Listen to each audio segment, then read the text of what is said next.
নানা জল্পনা শুরু হলেও হোয়াইট হাউস এখনো আনুষ্ঠানিক কোনো ব্যাখ্যা দেয়নি। অন্যদিকে নতুন করে ইরানে মার্কিন হামলার খবরের মধ্যেই ট্রাম্পের এমন মন্তব্য আন্তর্জাতিক অঙ্গনে উদ্বেগ বাড়িয়েছে। এখন প্রশ্ন, এটি কি শুধুই নিরাপত্তাজনিত সতর্কতা নাকি আরও বড় কোনো সংঘাতের ইঙ্গিত? সেটি এখন সময়ের বড় প্রশ্ন।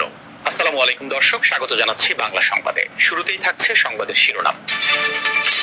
শুরুতেই জানিয়ে দিব, যুক্তরাষ্ট্রের বিভিন্ন ঘাঁটিতে ইরানের ভয়াবহ ক্ষেপণাস্ত্র ও ড্রোন হামলা। আরও জানিয়ে দিব, জন্মশহর মাশহাদে চিরনিদ্রায় শায়িত আয়াতুল্লাহ আলী খামেনি। জানিয়ে দিব, পবিত্র কোরআনের আয়াত পাঠ করে যুক্তরাষ্ট্রকে হারানোর শপথ করল ইরান। জানিয়ে দিব, জর্ডানে ইরানের ভয়াবহ তাণ্ডব, গুড়িয়ে গেল মার্কিন ঘাঁটি। এবং সর্বশেষ জানিয়ে দেব, খুনের ছক কষে ফেলেছে ইরান।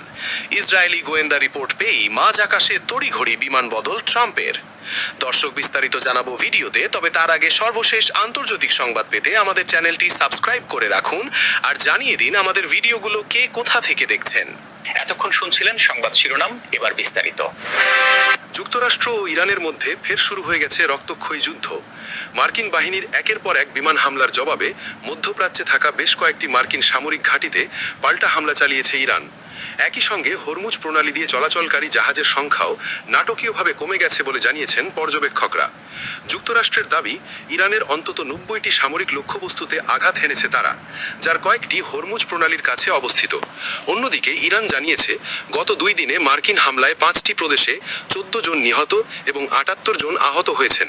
বুশেহের পারমাণবিক বিদ্যুৎ কেন্দ্রের কাছের লক্ষ্যবস্তুতেও হামলার খবর দিয়েছে Iran. I think the community through the teachings is doing the best at it. How can me as an individual and অবস্থিত মার্কিন সামরিক স্থাপনায় ব্যাপক হামলা চালানোর দাবি করেছে তেহরান। একই সঙ্গে কুয়েত, জর্ডান ও ইরাকের বিভিন্ন স্থাপনায় নতুন করে হামলার খবরও সামনে এসেছে।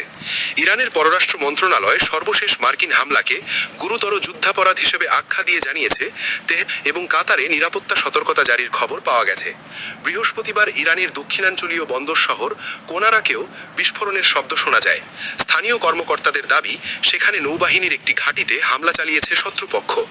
দুপক্ষের এই হামলা পাল্টা হামলার মধ্যেই বিশ্লেষকরা আশঙ্কা করছেন, যুক্তরাষ্ট্র ও ইরান ফের পূর্ণমাত্রার যুদ্ধের দিকে এগিয়ে যাচ্ছে। জন্মস্থান মাশহাদে চিরনিদ্রায় শায়িত হলেন ইরানের সাবেক সর্বোচ্চ ধর্মীয় নেতা আয়াতুল্লাহ আলী খামেনি। 7 দিনের শোকযাত্রা শেষে বৃহস্পতিবার রাতে পবিত্র ইমাম রেজার মাজার প্রাঙ্গণে সমাহিত করা হয় তাকে। আলী খামেনির শেষ জানাজা পড়ান তার 3 ছেলে মোস্তফা, মেসাম এবং মাসুদ খামেনি। তবে শেষ যাত্রায় উপস্থিত ছিলেন না আরেক ছেলে এবং বর্তমান সর্বোচ্চ ধর্মীয় নেতা মুজতবা খামেনি। ইরাকের কারবালা ও ইরানের মাশহাদে অকল্পনীয় জনসমাগমের কারণে নির্ধারিত সময়ের চেয়ে বিলম্বিত হয় দাফন। বৃহস্পতিবার দুপুরে দাফনের নির্ধারণ করা হলেও